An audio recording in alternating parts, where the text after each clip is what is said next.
बच्चे next is your occupational structure. ठीक है, सिंस वी नो दैट हमारे पास जो ऑक्यूपेशनल स्ट्रक्चर था ना बेटा, वो किन तीन चीजों में डिवाइडेड था। हमेशा से हमारे तीन सेक्टर्स होते हैं, प्राइमरी, सेकेंडरी एंड टर्शरी। जो प्राइमरी सेक्टर है वो हमारा क्या आता है, agricultural sector. Secondary is your industrial sector and tertiary is your service sector, right? So all the production units of the economy are grouped up into three sectors. First is primary. Primary includes exploitation of natural resources. Land मतलब जो farming की बात कर रहे हैं, water, कोई भी river वगैरह रिलेटेड वर्क है, सब सोइल्स, एसिड्स एक्सेट्रा, कोई फार्मिंग है, fishing, mining, animal husbandry, forestry. बच्चे ये सारे कहाँ पे आते हैं, प्राइमरी सेक्टर के अंदर आते हैं। जब हम एग्रीकल्चर वाला चैप्टर पढ़ेंगे आईडी में, तब हम इसको और डीपली भी स्टडी करेंगे। सेकेंडरी सेक्टर हमारे पास कौन सा होता है बच्चे, जो कि रॉ मटेरियल्स को कन्वर्ट करता है इनटू फिनिश गुड्स। ठीक है बच्चे, तो it includes production units which are engage in transforming one good into the another. These units convert raw material into finished goods. For example, firms engage in converting sugar cane into sugar. देखो sugar कहाँ बन रहा है, sugar cane हमारा कहाँ उग रहा है, in the primary sector.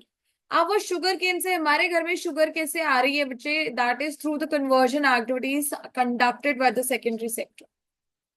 Construction जितनी भी हो रही है, power generation through water etcetera, is called secondary because it depends upon the primary sector for raw materials. If we want electricity, we know that hydroelectric is one way, right? So पानी कहाँ से, मुझे कहाँ से मिल रहा है बच्चे, from the primary sector. Tertiary includes production units in producing services, for example, transportation, communication, education, finance, administration, ये सारे। ठीक है, so third is because it depends upon primary and as well as secondary, दोनों के ऊपर depend करता है, इसलिए हम इसको टर्शरी सेक्टर कहते हैं। सब बच्चे कॉलोनियल पीरियड में ऑक्यूपेशनल स्ट्रक्चर जो है उसने कुछ चेंजेस दिखाए थे। हमारी एग्रीकल्चर, हमारी कंट्री क्या थी बच्चे, याद करो, it was an agrarian economy. हमने कहा था ना, प्री ब्रिटिश एरा में we were an agrarian economy, right? तो हमारा ज्यादा मैक्सिमम, मैंने आपको कहा था कहीं पे 3/4 होगा, कहीं पे कुछ स्टैटिस्टिक्स होगा, कोई दिक्कत नहीं है। तो 70 to 75% of our Indian population was engaged in agriculture sector. Manufacturing and services में 10 and 15 to 20 जो है लोग काम करते थे। मतलब एग्रीकल्चर में 70 to 75, मैन्युफैक्चरिंग मतलब इंडस्ट्रीज में 10% और सर्विस सेक्टर में रिमेनिंग 15 to 20% लोग काम करते थे। तो बच्चे रीजनल वेरिएशन एक और चीज थी कि हर रीजन में अलग अलग तरह की ग्रोथ थी। ठीक है, कुछ एरियाज में हम ग्रीन रेवोल्यूशन आई, कहीं पे ऑपरेशन फ्लड आया, हम कहेंगे वाइट रेवोल्यूशन। तो बच्चे another striking aspect was growing regional variation. हर रीजन अलग तरीके से ग्रो कर रही थी, सारे के सारे इकट्ठे ग्रो नहीं कर रहे थे, कुछ कर रहे थे कुछ नहीं कर रहे थे, right? So states of Tamil Nadu, Andhra Pradesh, Kerala, Karnataka, Maharashtra, and West Bengal witnessed a decline in the dependence of workforce on agriculture, with a commensurate increase in the manufacturing and service sector. तो बच्चे, जो हमारे लोग तमिलनाडु, आंध्र प्रदेश, केरला, कर्नाटका, महाराष्ट्र और waste Bengal में थे, कौन सी जगह पे बोलेंगे, तमिलनाडु, आंध्र प्रदेश, केरला, कर्नाटका, महाराष्ट्र, वेस्ट बंगाल। अगेन, तमिलनाडु, आंध्र प्रदेश, केरला, कर्नाटका, महाराष्ट्र एंड वेस्ट बंगाल में जितनी भी हमारी पॉपुलेशन थी बच्चे, उन्होंने एग्रीकल्चर को छोड़ के कहाँ पे काम करना शुरू कर दिया था बच्चे, मैन्युफैक्चरिंग एंड सर्विस सेक्टर में काम करना शुरू कर दिया था। लेकिन वहीं पे बच्चे हमारी साइड के लोग, पंजाब के, राजस्थान के, उड़ीसा के, कहाँ पे काम करते थे, ज्यादातर एग्रीकल्चर में।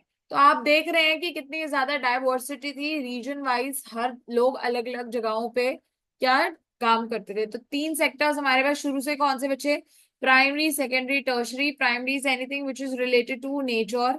ठीक है, लैंड है, सब सॉइल्स है, मैन्युफैक्चर, सॉरी वो है, फिशिंग है, माइनिंग है, एक्सट्रैक्शन है, फार्मिंग है, ये सारे हमारे प्राइमरी सेक्टर्स हैं। सेकेंडरी सेक्टर बच्चे हमारे पास है मैन्युफैक्चरिंग, जो कि रॉ मटेरियल से हमारे फिनिश गुड्स में कन्वर्शन करता है। Third we had the tertiary sector which is also known as a service sector. ठीक है, जो कि क्या करता है, हमारे को सर्विसेज प्रोवाइड करता है in the form of banking, this telecom, transportation, communication.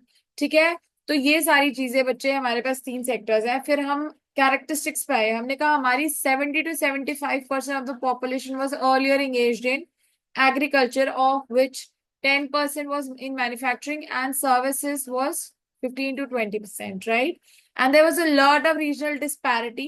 A few states were good and rich in agriculture, the rest were in manufacturing and tertiary respectively.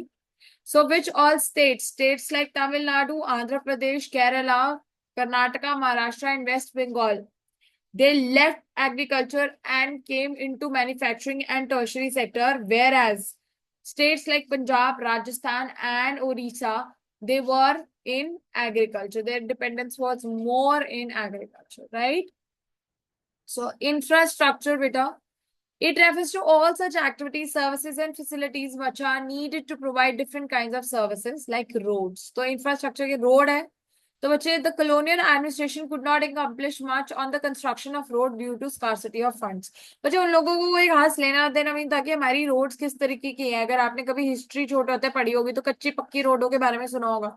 Britishers को कोई खास लेना देना नहीं था, उनको ये होता था बस मेरे ट्रक्स और मेरी बड़ी गाड़ियां जो कि सामान लेके आएंगी जाएंगी, उनके लिए रोड इतनी हो कि कच्ची भी हो तो चलेगी। ठीक है, उनको कोई लेना देना नहीं था कि लोग कैसे चलेंगे, अपने व्हीकल्स कैसे चलाएंगे, बुलेट कार्ड्स कैसे चलेंगे। No, they were least concerned. उनको रोड्स इतनी चाहिए थी कि बस उनका जो है सामान आ जा सके, तो they could not do anything on the roads, because वो कहते थे हमारे पास पैसा ही नहीं है। द रोड्स वर बिल्ट, बने जरूर थे, बट क्यों? क्योंकि वो सिर्फ क्या करना चाहते थे, अपने आर्मी को और रॉ मटेरियल्स को इधर से उधर शिफ्ट करना चाहते थे। उनको हम जैसे सिविलियन से कोई लेना देना नहीं था। अच्छा, there always remained an acute shortage of all weather roads. All weather roads क्या होती है? अगर फ्लड आया, बारिश आई, सूखा आई, पानी आया, कुछ भी आया, तो वो रोड हर टाइम चलनी चाहिए। लेकिन अगर कच्ची रोड्स है, सोचो अगर मिट्टी मिट्टी है, अच्छे से नहीं है, पानी खड़ा हो जाएगा तो लोग फिसल सकते हैं, कीचड़ में आ सकते हैं। सो बच्चे ऑल वेदर रोड्स नहीं थी, सिर्फ इतनी इस तरीके की रोड्स थी कि उनका सामान आ जा सके या उनकी मिलिट्री इधर से उधर आ जा सके। ठीक है, so there remained an acute acute मतलब huge shortage of all weather roads to reach out to the rural areas during the rainy season. As a result, people living in these areas were badly affected due to natural calamities and famines. जिस time पे भी flood and फेमाइन्स आते था, ये लोग बहुत परेशान होते थे, राइट? सो इंफ्रास्ट्रक्चर बच्चे क्या होता है? रोड्स, रेलवेज, ब्रिजेस, ये सारे होते हैं। जिसमें रोड्स के बारे में हमने पढ़ा कि ब्रिटिश गवर्नमेंट ने कोई खास रोड्स के ऊपर हमारी इन्वेस्टमेंट नहीं करी। उनको रोड से कितना लेना देना था कि उनकी आर्मी आ जा सके या उनका रॉ मटेरियल इधर से उधर शिफ्ट हो सके। तो ऑल वेदर रोड्स नहीं थी, जिस वजह से आसपास के इलाके के जो भी लोग रहते थे उनको फेमाइन्स, फ्लड्स का खतरा रहता था हमेशा। Next is railways, another very important year 1850। ये एमसीक्यू डायरेक्टली पूछ लिया जाता है, कोई सोएगा नहीं। आई होप मेरी क्लास में अभी कोई सो नहीं रहा ऑनलाइन। ठीक है, तो मार्क करेंगे बच्चे, रेलवेज का ईयर क्या है? 1850। So the most important contribution of the British rule was introduction of railways in India. ठीक है, अभी तक the most prominent work of the Britishers is setting up of railways. उन्होंने जो रेलवे लाइंस एंड ट्रैक्स उस time पे before independence मतलब 1850 में जो सेटअप की थी, they are still working today, right? So the railways affected the structure of the Indian economy in two important ways. Number one, railway जो है लोगों को लॉन्ग डिस्टेंस ट्रैवल में हेल्प करती थी, अभी भी करती हैं। बहुत सारे लोग रेलवेज के थ्रू सेफली ट्रैवल करते हैं day to day. It broke geographical and cultural barriers and promoted national integration. पहले क्या होता था, लोग जो बहुत दूर रहते थे वो एक दूसरे से मिल नहीं पाते थे, आ जा नहीं सकते थे, बट रेलवेज के इंट्रोडक्शन की वजह से ये जो हमारा वर्ल्ड है ये मोर इंटीग्रेटेड हो गया। इंडिया के कोई लोग जो कि नॉर्थ में रहते हैं वो साउथ, वेस्ट, ईस्ट कहीं पे भी इजिली ट्रैवल कर सकते थे और इंटीग्रेट कर सकते थे। बच्चे next, it enhanced commercialization of Indian agriculture, which adversely affected comparative self-sufficiency of the village economies in India. बेटा नेक्स्ट क्या बोल रहे हैं? कह रहे हैं कि हम इधर से उधर अपनी जो है रॉ मटेरियल्स को शिफ्ट कर सकते थे, स्पेशली एग्रीकल्चर की बात कर रहे हैं, क्योंकि हम कहते हैं सेल्फ सफिशिएंट थे, हम इजिली अपना अपने लिए बना सकते थे, खा सकते थे। तो कह रहे हैं हमारे पास अगर सही सपोज कोई ऐसी जगह थी जहाँ पे खाने की कोई एक चीज नहीं उगती थी, नहीं पॉसिबल थी, तो हम वो आराम से इधर उधर शिफ्ट कर सकते थे, तो कमर्शलाइजेशन इंक्रीज हो गई थी। Again, railways were built by the Britishers for their own benefit and good, not for the benefit of the Indian society, right? And what was the year in which railways were there? It was in the year 1850, beta, 1850. Next is air and water transport. बच्चे, air तो कोई खास था नहीं, water में we had, we just done के Suez कनाल था हमारे पास। और हमारे पास यहाँ पे बच्चे जितनी ये देख रहे हैं पिक्चर, यहाँ पे हमारे पास क्या था, ये इन्होंने वो बना दिए थे अंडर वाटर ब्रिजेस। ठीक है, ऊपर रेलवे चलती थी, नीचे से यहाँ पे इनकी शिप्स चलती थी। पर ये जो रूट था यही इनको बहुत महंगा पड़ता था, इस वजह से ये इतना सक्सेसफुल नहीं था। आएंगे, British government took measures for developing the water and air. However, the development was far from satisfactory. ठीक है, मतलब satisfactory बिल्कुल भी नहीं थी। far from satisfactory मतलब satisfactory का सर्व ही नहीं था। ठीक है, इनलैंड वाटरवेज, ये दिख रहे हैं, इनलैंड वाटरवेज बोलते हैं इसको, ये जो है। ठीक है, यहाँ से वो बोट्स वगैरह आपने मूवीज में देखी होंगी चलती हुई। So inland waterways proved to be uneconomical. Why uneconomical? Because they were very expensive. It was very costly. As in the case of the coast canal on the Odisha coast. तो एक Orissa coast में coast कनाल है, वो जैसे इनको बहुत महंगा पड़ा, तो इस वजह से बच्चे कनाल को एक तो बिल्ड करने की कॉस्ट थी, उसके बाद उसको चलाने की कॉस्ट बहुत ज्यादा थी। इस वजह से जो कोस्टल एरिया से या हमारे जो कह रहे हो ये पानी के थ्रू इनलैंड वाटरवे से they were not very successful, but was what was finally successful was the railways. ठीक है sorry, this canal was built at a huge cost but failed to compete with the railways and finally canal had to be abandoned। मतलब कनाल को use करना छोड़ दिया गया। ठीक है, उनका एक अकेला साथी कौन था बेटा? रेलवेज, जिसके थ्रू वो इजिली गुड्स को इधर से उधर ट्रांसपोर्ट करते थे।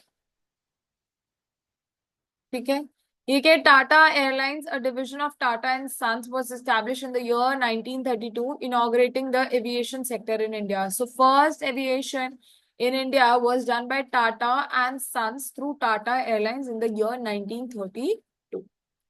Last बचे in the field of infrastructure is communication. So communication उस टाइम पे बच्चे कैसे होती थी? खतों से, टेलीग्राफ से। Yes. So posts and telegraphs were the most popular means of communication back then. The introduction of expensive system of electric telegraphs in India served the purpose of maintaining law and order. Telegraph, electric telegraph means जो भी हमारे fax machines और जो छपके आते थे, right, जो भी telegrams, post एक तो हाथ से लिखे होते हैं, हाथ से लिखे इंक वाले नहीं, कह रहे हैं जो छपे हुए आते थे, इलेक्ट्रिक टेलीग्राफ्स, ये जो है बहुत ज्यादा हेल्पफुल रहे for maintaining law and order in the country. और जितने भी हमारे लॉ हैं बच्चे, इंडियन लॉज हैं, चाहे वो टैक्सेशन लॉज हैं, चाहे वो लीगल लॉज हैं, वो सारे क्या है, हमने ब्रिटिश के ही लिए हुए हैं, हमारे कॉपी पेस्टेड है, सिर्फ कुछ ही अमेंडमेंट्स के साथ, राइट। सो बच्चे, द पोस्टल सर्विसेज मतलब जो डाकिए की सर्विस है, despite serving a useful public purpose remained all through इनएडिक्वेट।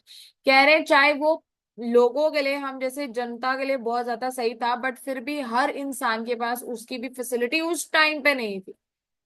ठीक है जी, आओ इसको दोबारा से अब पीपीटी से रिवाइज करते हैं और फिर दोबारा से इसको देखेंगे, आएंगे। सो बच्चे, ऑक्यूपेशनल स्ट्रक्चर हमने किया था पहले।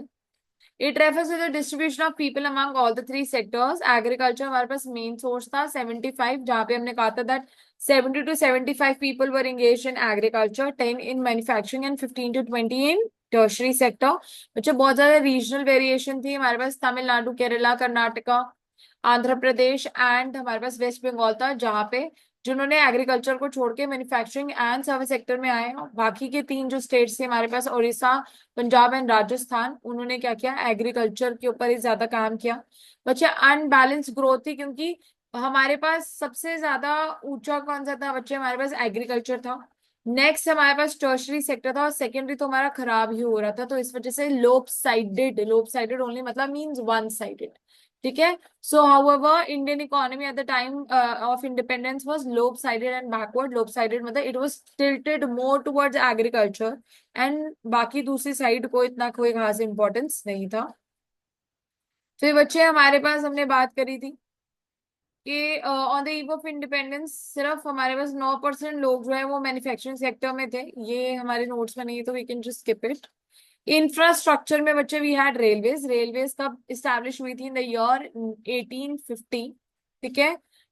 उसके बाद बच्चे लॉन्ग डिस्टेंस कर पाते थे, कमर्शलाइजेशन के लिए हेल्पफुल था। एयर एंड वाटर में बच्चे हमने अंडर ब्रिज कैनाल्स बनाए थे जो कि बहुत एक्सपेंसिव थे, उड़ीसा कोस्ट पे थे, और वो इतना कोई खास काम नहीं कर पाए क्योंकि उनकी बिल्ड अप कॉस्ट और उसकी यूजुअल वर्किंग कॉस्ट बहुत एक्सपेंसिव थी। इस वजह से एंड में क्या हेल्पफुल था? ओनली रेलवेज ही थी बेटा।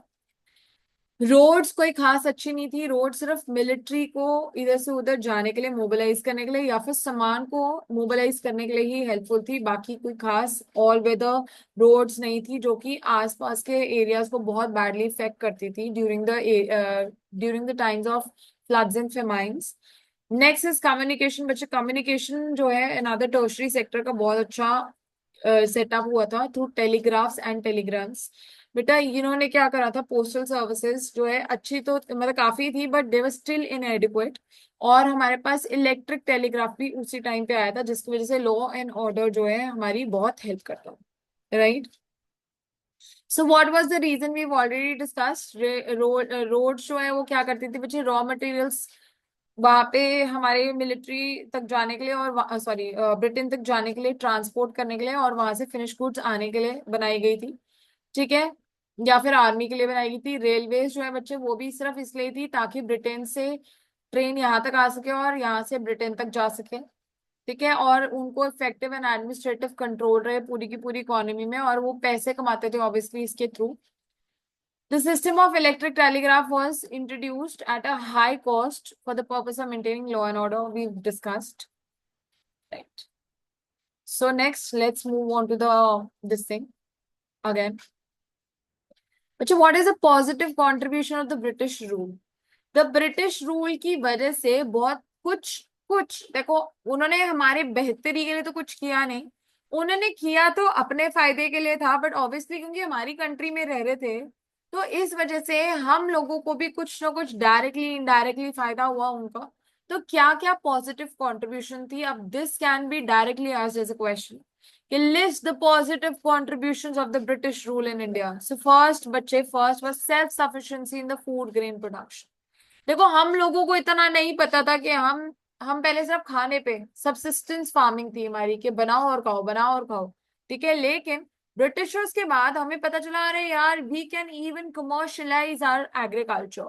ठीक है। हमारे को क्या करना चाहिए? सेल्फ सफिशिएंट हमारे पास खाने के लिए तो है, उसके अलावा हमें कमर्शलाइज भी करना चाहिए, और these are the different ways in which we can further earn money. So बच्चे सेल्फ सफिशिएंसी तो हमें थी, इस वजह से commercialisation of agriculture was initiated by the government, जिस वजह से हमारे को और फायदा हुआ और हमारे को तकनीकें आ गई कि किस वजह से हमें अपने एग्रीकल्चर को और इंक्रीज करना है, बेटर करना है। बेटर मीन्स ऑफ ट्रांसपोर्ट कैसे हो गया? रोड्स कुछ उन्होंने बनाई, चाहे कच्ची पक्की बनाई। रेलवेज अभी तक उनके हमारे पास अच्छे हैं। उन्होंने इनलैंड वाटरवेज भी बताए बट दो जो ठीक थे वो कौन से थे? रोड एंड रेलवेज, जिसमें से चीप एंड रैपिड बच्चे मोबिलाइजेशन थी। Right. So, development of roads and railways provided cheap and rapid transport system and opened up new opportunities of economic and social growth. लोग इंटीग्रेट कर पा रहे थे, business चला पा रहे थे अपना through roads and railways. Checks on famines, which roads and railways worked as a great check on the occurrence of impact of food famines. Food supplies would be transported through rail roads. बच्चे देखो अगर कहीं पे किसी भी area में drought, famine, flood, कोई भी ऐसी सिचुएशन आ गई तो रिलीफ बच्चे सबसे पहले कैसे मिलता है? Through roads and through railways. Yes. तो ये एक और हेल्प, एक और तरीका बताया गया कि जिसकी वजह से बच्चे अगर अफेक्टेड एरिया है जहाँ पे ड्रॉट आ गया या फेमाइन आ गया उनको फूड सप्लाईज कैसे प्रोवाइड की जाती थी। It became easier with the help of construction of roads and railways which the Britishers did for us. Right. Next is shift to monetary economy. But the British rule helped Indian economy to shift from barter system to the exchange of money. जब हम money का chapter करेंगे तो हम बताएंगे कि पहले क्या था। बार्टर सिस्टम था। I hope everybody is well versed with this system. Barter system was a system under which Commodities were exchanged for commodities. So this was also known as CC economy, C2C, that means commodity for commodity exchange. कि अगर मैं एक wheat seller हूँ और आप एक cotton seller हो, मुझे अगर cotton चाहिए और आपको wheat चाहिए, तभी हम एक दूसरे के साथ exchange कर पाते थे. उसमें और बहुत सारी problems थी, वो हम वहां पे पढ़ेंगे. तो कह रहे इंडियन इकोनॉमी में बार्टर सिस्टम को खत्म करके मॉनेटरी सिस्टम, मनी कौन लेके आया बच्चे? आ गया ब्रिटिशर्स लेके आए. Last is effective administrative setup. तो ये जो ब्रिटिशर्स हैं, इन्होंने तो बताया कि भाई पॉलिटिशियंस कैसे बनते हैं, लॉ एंड ऑर्डर सिचुएशंस कैसी आती हैं, एडमिनिस्ट्रेशन कैसे चलती है किसी कंट्री की, जिसकी वजह से आज हमारे पास एक कॉन्स्टिट्यूशन है और हमारे पास डिफरेंट लॉज है जिसको हमारे को अबाइड करना पड़ता है. So the British government has an efficient administration system which served as a ready reckoner for the Indian politicians. We did not have to do work hard for anything because it was already provided to us. We were already living it from past 200 years. So it was something in between us, but we did not have to work hard to make it. हमें बनाना नहीं पड़ा. It was already given to us in a plate. Right? So let's see the entire PPT. So positive contribution बचे self sufficiency in food grains, हमने discuss कर लिया कि लोगों का, फार्मर्स का आउटलुक चेंज कर दिया कि खाने की जगह भाई इसको बेचने में, कमर्शलाइज करने में आप अपना ध्यान दो. दूसरा, इंफ्रास्ट्रक्चर डेवलपमेंट हुई. कैसे? जो हमारी रोड्स एंड रेलवेज है उसको बेटर किया गया. ड्रॉट हिट एरियाज जहां पे भी रिलीफ की जरूरत होती थी, वहां पे सामान easily through railways and roadways पहुंचाया जाता था बच्चे. फिर माइंस के ऊपर भी हेल्प कर, चेक रखने पे इन केस ऑफ ड्रॉट जो है रोड्स एंड रेलवेज हेल्प करती थी बच्चे. मॉनेटरी सिस्टम पे हमारे को ब्रिटिशर्स ही लेके आए. हमने क्या किया? बार्टर सिस्टम को ड्रॉप करके मनी को लेके आए. लास्ट इज एडमिनिस्ट्रेटिव सेटअप, या फिर हमने जो बात करी थी कि हमारे पास यहाँ पे हमारी देखो हेडिंग क्या थी, इफेक्टिव एडमिनिस्ट्रेटिव सेटअप. सो हमारे पास एडमिनिस्ट्रेटिव सेटअप जो है वो ऑलरेडी वो देखे गए थे, हमने सिर्फ उसको फॉलो किया. Right? So state of Indian economy on the eve of independence बच्चे, कॉलोनियल इकोनॉमी थी. ब्रिटिशर्स जो है हमारे रूलर थे और हम लोग क्या थे बेचारे, हम लोग क्या थे बच्चे? कॉलोनी थे. ठीक है जी. So British rules resulted in huge drainage of wealth from India and encourage commercialisation बच्चे. सेमी फेडरल, फेडरल होती है फ्रीडम, फेडरल मींस फ्रीडम है हमारे पास, लेकिन सेमी थी, मतलब it was not complete. Introduction of federal system led landlords to charge very high rates of लगान. ठीक है बच्चे. Introduction of capitalist system, capitalist system क्या होता है? जो कि पैसे कमाने में ही ध्यान रखते हैं, जिसकी वजह से हमारे पास दो सेक्शंस में पूरी कंट्री बट गई थी, कैपिटलिस्ट एंड लेबर्स. ठीक है. कैपिटलिस्ट होते थे जो जमींदार थे और लेबरर्स थे tillers of the soil. Stagnant economy. ठीक है जी. मतलब हमारे पास कोई खास ग्रोथ नहीं थी, ऑलमोस्ट डेड रेट पे चल रहे थे. बैकवर्ड इकोनॉमी हो गई थी क्योंकि सब कुछ ही हमारा खत्म हो गया था. हमने डेमोग्राफिक प्रोफाइल पढ़ी है, लर्न करने की जरूरत नहीं, सिर्फ एक रिकैप्चुलेशन है. डिप्लीटेड इकोनॉमी, क्योंकि हमारे सारे बच्चे जितने भी एसेट्स थे वो डेप्रिसिएट हो गए थे, हर चीज एक्सेसिवली यूज हो रही थी, लैंड हमारा खराब हो गया था.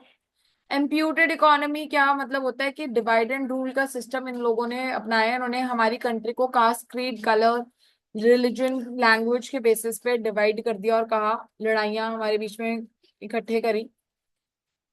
इंडस्ट्रियल बैकवर्डनेस, ऑलरेडी हमारे पास बच्चे कमी थी इंडस्ट्रीज, हैंडवर्क पे. हमारे पास कैपिटल इंडस्ट्रीज नहीं थी और स्मॉल स्केल कॉटेज इंडस्ट्रीज जो है सर्वाइव नहीं कर पाई, उनका डेड एंड डिके हो गया. इस वजह से हमारा सारा इंपोर्ट कहाँ से होता था? फिनिश गुड्स का, फ्रॉम ब्रिटेन. डेमोग्राफिक प्रोफाइल में बच्चे हमने पढ़ लिया फर्स्ट सेंसस 1881 में, उसके बाद से हर 10 साल में होता है. ईयर ऑफ ग्रेट डिवाइड 2021, 1921 हमने कर लिया. हाई डेथ बर्थ रेट, ये हमने ऑलरेडी सब कुछ कवर कर लिया बेटा. सो जिसने बच्चे ये डेट्स मार्क नहीं की हैं और अगर कर भी लिए हैं, so please please just right it down somewhere in the notes और योर नोटबुक. सबसे पहले याद करेंगे, जब हमने चैप्टर स्टार्ट किया था हमने बात करी थी कि the battle of Plassey was held in year 1757. ठीक है. सेकंड बच्चे मैंने आपको बताया टिस्को कब सेटअप हुआ, इन the year 1907 in Jamshedpur Bihar. Year of great divide is 1921. Official census 1881. Suez Canal was opened in the year 1869 and introduction of railways by the Britishers is 1850. So for those who haven't written it down, just write it down in a second. ठीक है. So that I can just recapitulate the entire chapter after a minute. Photo ले लो उसकी चाहे. या लिख लो फटाफट से।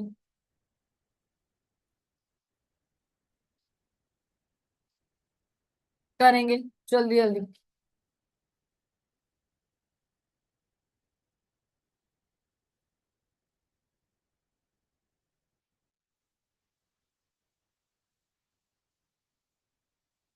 मैंने भेज ही दिया।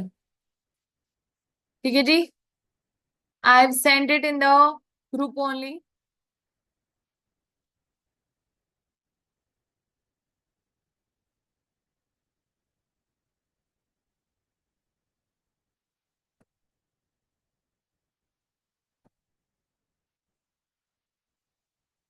So just go through in case you have any doubts। एक सेकेंड दो मुझे, फिर मैं आपको रिवाइज कराती हूँ सारा।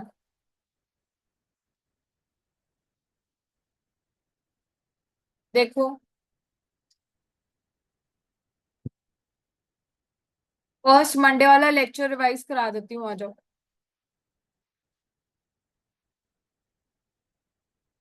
जे हमारी जो ब्रिटिश एम्पायर था सबसे पहले कब आया हमारे पास, इन द ईयर ऑफ 1757। ठीक है, जब हमारी बैटल ऑफ प्लासी जो है लड़ाई हुई थी। बेटा उस टाइम पे हमारे पास जो आया था that was east India company, जिसको डिफीट कर दिया था हमने।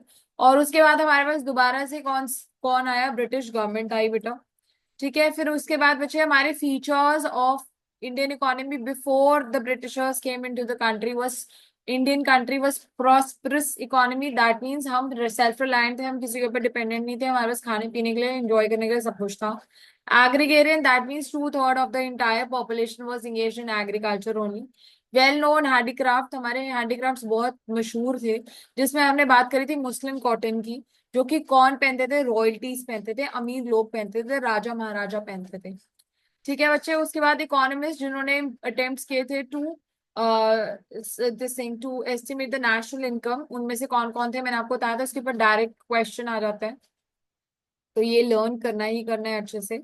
सो दे वर द पीपल वर कौन कौन बच्चे, Dadabhai Naoroji, William Digby, V K R V Rao, D C R C Desai and Findlay सरास।